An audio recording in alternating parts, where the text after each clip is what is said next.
நேற்று கீழக்கரையில் உள்ள கலைஞர் நூற்றாண்டு ஏறுதழுவுதல் அரங்கத்தில் நடைபெற்ற ஜல்லிக்கட்டு போட்டியில் மாடு முட்டி இளைஞர் உயிரிழந்த நிலையில் உடலை வாங்க மறுத்து சாலை மறியலில் ஈடுபட்டு வரும் உறவினர்களால் பெரும் பரபரப்பு ஏற்பட்டுள்ளது. முதலில் அது தொடர்பான காட்சிகளை பார்ப்போம்.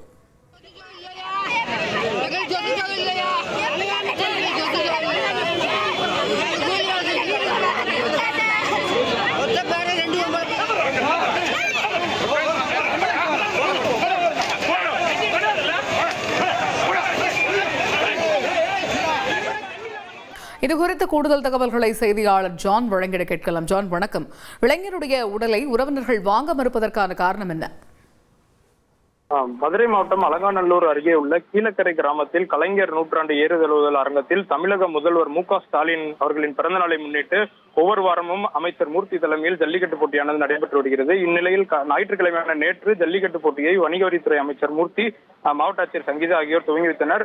1000 காளைகள், 600 மாடுபிடி வீரர்கள் பங்கேற்ற இந்த ஜல்லிக்கட்டு போட்டியில் சோழவந்தன் அருகில் உள்ள கச்சிருப்பு கிராமத்தை சேர்ந்த மகேஷ் பாண்டி என்ற இளைஞர் போட்டியில் பங்கேற்றுள்ளார். இவர் ஆர்மி ட்ரைனிங்கில் பங்கேற்றுவிட்டு அது கிடைக்காததால் வெளிநாட்டில் ஐடி துறையில் வேலை செய்து வந்த நிலையில் ஊருக்கு தற்போது வந்த நிலையில் நேற்று இந்த போட்டியில் பங்கேற்றுள்ளார். இந்நிலையில் நேற்று விளையாடிக் கொண்டிருந்த போது மாடு மார்பில் குத்தியதில் அவர் பலத்த காயங்களுடன் அங்கு கீழே விழுந்தார். அவரை மீட்டு மதுரை அரசு ராஜாஜி மருத்துவமனைக்கு மேல் சிகிச்சைக்காக அனுப்பி வைத்தனர்.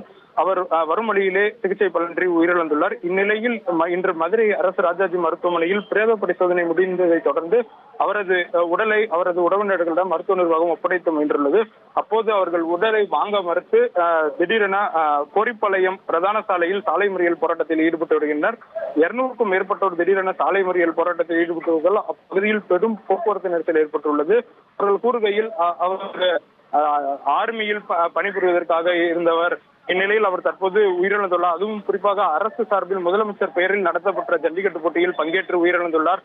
ஆனால் அமைச்சர் சார்பிலோ மாவட்ட நிர்வாகம் சார்பிலோ ஒரு அனுகபம் கூட யாரும் அவருக்கு தெரிவிக்கவில்லை என்றும் அவரது குடும்பத்தில் ஒருவருக்கு அரசு வேலை வழங்க வேண்டும் எனவும் போராட்டத்தில் ஈடுபட்டு வருகின்றனர்.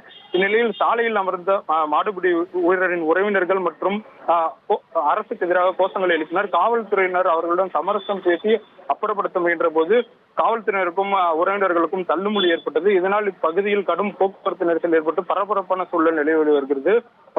இதே போல கடந்த வாரமும் ஜல்லிக்கட்டு போட்டியில் ஒருவர் உயிரிழந்ததை தொடர்ந்து இந்த வாரம் மாடுபிடி வீரர் ஒருவர் உயிரிழந்த சம்பவம் பகுதி மக்களிடையே சோகத்தை ஏற்படுத்தியுள்ளது. முதலமைச்சரின் பிறந்த நாளை முன்னிட்டு அரசு சார்பில் நடைபெற்ற ஜல்லிக்கட்டு போட்டியில் உயிரிழந்தவருக்கு மாவட்ட நிர்வாகம் அமைச்சர் தரப்பிலோ அனுதாபம் கூட தெரிவிக்கவில்லை என அவரது உறவினர்கள் ஆதங்கப்பட்டு போராட்டத்தில் ஈடுபட்டு வருகின்றனர். தகவல்களுக்கு நன்றி ஜான் கிறிஸ்டபர். செய்திகளை உடனுக்குடன் தெரிந்து கொள்ள உடனே சப்ஸ்கிரைப் பண்ணுங்க.